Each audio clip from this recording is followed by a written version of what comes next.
All right, now to Multnomah County, where commissioners today are getting an update on the settlement agreement with AMR for ambulance service. You see, commissioners heard about lots of troubles today. Well, that agreement signed last year was designed to allow one EMT and one paramedic to staff some ambulances as a way to improve response times. Lisa Balick was in on that board briefing. This is still a bumpy road, huh, Lisa? Absolutely. Concerns from training to response times. For example, ambulances are supposed to respond in 8 minutes or less to a life-threatening call, and that's not happening 90% of the time as it's supposed to.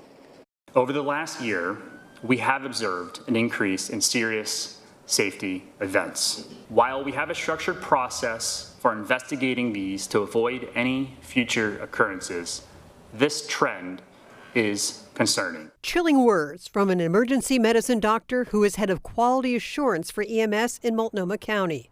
A lot of concerns brought up by EMS and paramedics. Training in particular has suffered due to accelerated timelines and compliance pressures. EMTs are being placed in the field with as little as 8 days of training, often against the recommendations of FTOs, field training officers. Paramedics with less than a year of experience are being placed into leadership roles before they feel ready, again driven by the need to meet numbers rather than readiness. Some response time goals still not being met. It should be 90% of life-threatening calls in urban areas within 8 minutes. AMR has racked up millions of dollars in fines for delayed response, but the county has not collected any of that money.